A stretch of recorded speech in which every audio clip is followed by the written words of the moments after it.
Hey, what's up? Hope you're having a good day. If you don't know me, my name is Colin Jung. I'm a freelance cinematographer, and I posted a few days ago about an idea that I had over the Thanksgiving holiday to make a video talking through basically doing a lighting breakdown of a few shots. I recently was the DP on they called it a sizzle reel for a feature film. They're looking to build up fundraising, and this sizzle reel was a way to show people what they can do with a budget, with a crew, with actors, and therefore raise funds to create the feature film. And I got to be the DP on this project. It's called The Waiting Room is the feature title, and it's a faith-based movie that follows 5 different characters going throughout their lives and their struggles, and these 5 characters all end up in one place at the same time, and it's a really cool story about faith and real-life struggles. It's not this happy-go-lucky, everything's great type of story. It deals with some very deep and hard things.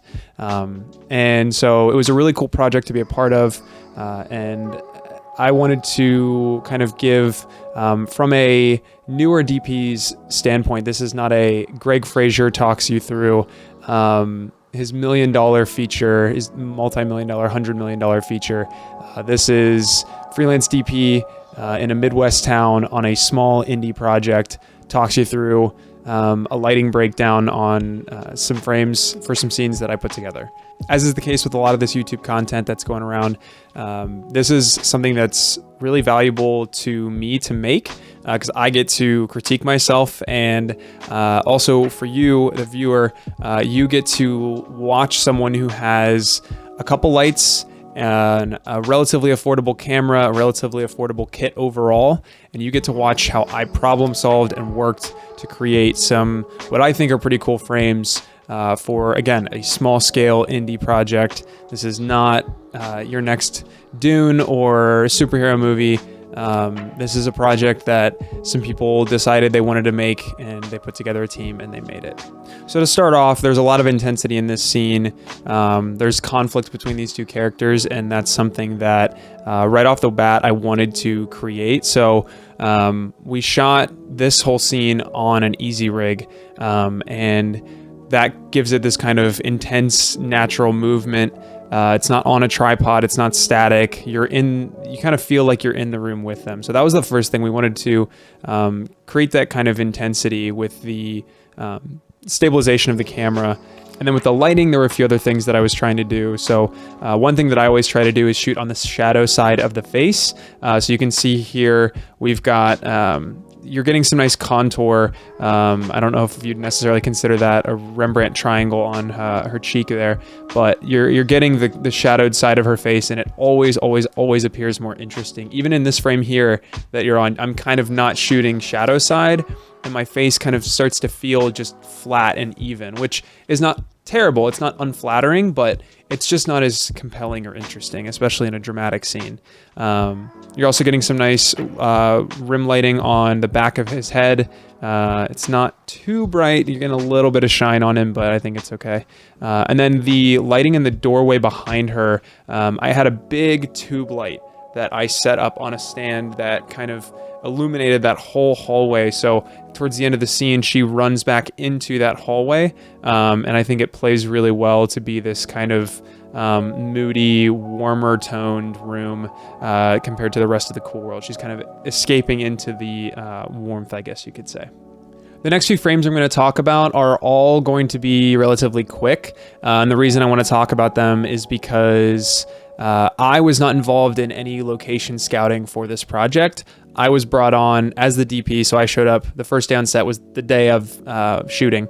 And so locations like this, and I'm going to cycle through a few frames, but there is no real visual interest in the location. The director wanted to shoot in this corner, so we shot in the corner, and there isn't really any depth to this shot. You've got a person in the foreground, which I think helps, and the character really fits as his character, like the actor really fits as his character, so you're getting a lot of visual interest there. But as for the the environment and the depth of the shot itself, there isn't really much of that. So the same is true. This shot is kind of a still of this character standing up and then walking out of the frame. Again, not a ton of visual interest here. You're getting a little bit with the curtain. You're getting some harsh shadows, which again, trying to be a moody scene, but I wasn't thrilled with the location to film a scene like this. And so this was just something that I kind of had to work with. This next scene is even more so. Plain white wall. It was kind of staged theatrically. And so again, there's not a lot of visual interest happening. It almost played as a kind of green screen without a green screen. This shot does a little bit better with kind of giving a little bit of depth, but even then it's very flat, it's very white, and it's very plain in the background. So I wasn't thrilled with the location for this. I think in a perfect world, we'd be able to kind of create more of a visual interest, more depth. But I think with the time we had, the locations we had, I think we did the best we could. This next location was very cool. I've actually shot a few different projects here before as a cam operator. So this was my first time DPing and actually setting things. We were very run and gun. We were very fast-paced shooting in this location because we only had a few hours before we couldn't get in until 2 p.m. after the restaurant closed, and then we had to be out by about 4:45. So all in all, we had less than 3 hours to get in and out of this location and shoot a whole bunch of different coverages. So there was a lot to do in that regard. This is a still frame of a preacher character who comes in and begins to preach, honestly more at the people eating at the diner as opposed to. They're not as receptive. So there was a lot of following his tracking movement. I had to make sure the blocking worked out. But I thought this wall had a lot of visual interest. And this is the kind of stuff, I mean, the contrast between this and this, just in the visual interest of the location, you can kind of see there's just so much more in this picture, in this frame, that creates visual interest. So being able to find those locations that are going to make your characters pop, make your story pop, and just create that visual depth is going to be a super important thing for you as a DP. This was another shot from the same location. You're kind of watching a character watch the preacher. I thought one of the cool things about this frame was, again, there's a lot of depth. You're seeing the chairs in the background. You're seeing a lot of contrast in the 3 different colors of the wall. This is a very brightly colored cafe, and there's a lot of bright, contrasty, poppy colors. I also wanted to bring in a nice amount of edge light on her as well, coming in from the window. I'm sure a lot of that was natural, but I made sure to put a big light on a lantern kind of far away behind her to amplify that light and motivate it. Again, I did not really have a ton of time to perfect lighting in any of these circumstances, but these are just kind of a run and gun DP's attempts to create some cool looking frames. This was another frame from the same diner. I thought the blue behind her made her pop pretty well, and you're still getting some depth on the left and right sides of the frame. Brought some lighting in, again, motivated from the window from that right side. And again, did not have a ton of time, so I tried to kill the overheads as best I could. Did not get a ton of time to do so, but I think we ended up just moving the table rather than being able to fully get up there and flag it off. So not ideal, but at least we killed a good amount of it. There was some really, really intense and unflattering overhead light coming down, so we were able to kill as much of it as we could, and we just had a little bit of spill instead of crazy raccoon eyes. This next scene is one that I think looked really, really cool. There was still an element to it that was very run and gun, very just set up and go. But we did have an outlet at this gazebo, which I was super thankful for. So I was able to set up my big 200-watt light and blast it up into the ceiling of the gazebo. So that's how you're seeing a lot of these kind of the highlights on their skin tone to bring some color out of them. And then obviously you're getting so much visual interest with the snow coming down and the lanterns in the back. Believe it or not, this scene was shot at the base ISO of 800, so I did not have to bump up to the high base on the FX6. I stayed at 800 and kept that low noise and the dynamic range a little bit better than I would at the high bass. Moving into the coverage for this scene, I decided to not blast the light up into the ceiling, but instead put a softbox on it and point it at my characters. The one mistake I made in doing this, which I think I can pretty much correct in color correction, is that I forgot to change the color temperature, which again, from my standpoint was good. We want the same color temperature, but the ceiling of the gazebo was this tan brown wood. And so when I shot the light up into it, the light that was bouncing down was much warmer tone than the light was directly coming out of the light. And so when I put a softbox on and pointed it directly at them, I'm sure it looked cooler than it did when the light was bouncing around all that wood. And so after the fact, I realized, oh, I should have adjusted the color temperature to account for that. Again, I think I mostly fixed it in color correction. So you can see we've got a nice soft light. This was an instance I couldn't shoot shadow side based on what I had established already with the light. But I was able to bring in some edge light. You can kind of see here on the edge of his face, on the edge of his hat. I did have a little tiny magnetic light, the newer ones that I've talked about, up on the kind of roof out of frame. So it was shining down on him, giving some edge light, and I think it played really, really well. The same is true of the reverse coverage. Again, you're getting a lot of highlights on his face because, and this is just an example to show that the bright side of someone's face is not always, is almost always less interesting than the shadow side of their face. So I would have loved to shoot shadow side, but I had already established coverage. I already established where the lights were, and we were still getting a lot of visual interest in the background. So it wasn't the worst thing in the world to have to shoot on the light side, but again, when I brought in that edge light above him, kind of out of frame, to shoot down some warm light motivated from the street lamps that were there. So I really was happy with how this scene turned out. I think it looks really, really good. I'm glad that I was able to bring in enough light to shoot at the low base ISO. And again, I think the snow really amplified the just visual interest. You get so much depth in this scene, and I'm really, really happy with how it turned out. This next shot was a pretty quick scene, no dialogue. We did it in one take, or maybe not one take, but one frame. There were no alternate frames for the scene. But I wanted to make sure that our character here on the sidewalk, stood in between those trees so we could kind of get that silhouette. That was super important. This was shot at the high base of the FX6, so 12,800 ISO. And we didn't really use any lighting for it. It was all natural. Another thing I really liked about this shot was the diagonals that it brought in. So the streets are kind of moving at a diagonal through the frame. The fence here is moving at a diagonal through the frame. And there's a lot of just cool visual interest with all the different contrasting lighting. The warm on the left, the cool on the right, the silhouette. It was a very simple shot. Again, no lighting, but I think there were still things that I was intentional about to make sure that it was framed well. There was good composition, all the things like that. So this shot starts our second day, which was much shorter, but we still worked through a couple scenes.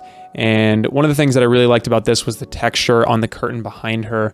Normally this is something you do with a gobo and a spotlight mount, but I actually just brought in a daylight cob light and shot it through a plant. So there was a plant hanging from the wall behind her, and I shot it through, and just you're getting some shadows there, and it kind of plays as moonlight from the outside. We actually shot this like middle of the day, so it was perfectly bright outside. We had overcast, which helped kind of not be as aggressive of light from outside, but this was all the lights were cut off, the curtains were blocking out all the light, and this is a 100 watt daylight temp, shooting again through that plant, and then the light on her is all practical from this lamp that's in frame. So I thought it played really well. Bouncing up at her, it played really soft, it played really warm, and it contrasts the cool really well. I set the color temp a little bit warmer so that she kind of has this more natural tone, and the daylight plays, or the moonlight I guess, plays really cool. And again, you're getting this really nice fall off of shadows just because of the way the light is bouncing off of the table. This next scene was a similar workflow. So I started with all the lights off and just slowly added things in to kind of amplify what we already had. So to her right, to the left side of frame, there was a big window letting a bunch of light in. And I wanted to make sure that nothing was hitting her directly from that, but you're getting a lot of spill into the room from that, which I think plays well, gives her a nice shadow, gives her a nice moody feel in this scene that is supposed to be very defeated. She's supposed to be upset. And then I brought in just a nice big light on a softbox and shot that at her to give a nice softer light to amplify the lights kind of hitting her. And then I brought in one tiny little light up on the other side to her left on the right side of frame, just to give a little bit of fill. It was a bit dark and a bit contrasty to the point where I was worried about losing information in the shadows. So I brought in just a little bit of light to kind of amplify and retain some of that information. And this is a close-up of the same scene. You're just watching her kind of read through the Bible. And again, you're getting a lot of the same lighting techniques. I didn't really adjust the lighting. One thing that I also try and do is light for the scene, light for the room, and then tweak when I'm changing shots, as opposed to lighting for the shot and having to fully change the lighting for every shot. This last shot is pretty simple. It was outside, overcast, so we didn't really have to do any lighting. I just thought I wanted to get frames of every character. So that's all the stills I've got for now. Once again, this was a super run and gun project. Let me know if you guys like this video. I'd love to do more of these and to walk you through kind of my thought process as a DP, as I'm lighting things. As I do more projects, I continue to learn more and more every time, and I also continue to appreciate when I have projects that I can slow down and be really intentional with a lot of lighting things. It's not a fun feeling as a DP to walk into a cafe and know that you've got to be out with all your shots in less than 3 hours. So being able to take my time, be intentional, set up the shots that I want, set up the lighting the way I want it, and to really craft those frames. I think a lot of the times people talk about this videographer mentality of just going in and going around and getting all the shots that you need, and oh, we could try this shot, and oh, this shot would be cool. But as I've watched other DPs work, I've really understood the beauty and the intentionality behind crafting a frame in the same way that an artist will spend days crafting a painting or meticulously going through a drawing. DPs that work at a really high level, obviously there are challenges you have to overcome and situations arise, but at its core, being a cinematographer in the art of it is about perfectly creating your frame. And there's not this element of, well, we'll just deal with that. There is a solution for every problem, and if you want something to be a certain way, you can make it that way. It's just how much time you have. So I really want to continue to dive deep into crafting frames and not just, oh, that shot will work, but that's the shot that I want to create, you know, and kind of visualizing that in my head, making it happen in real life, and just being able to truly, again, build and craft and create the frames that I want to make. So again, hope you guys enjoyed this video. This is just kind of me trying something. So if you enjoyed, please let me know what you enjoyed. Let me know if you had a favorite frame, and I look forward to seeing you guys on the next video. So thanks for joining me, and I'll see you guys on the next one.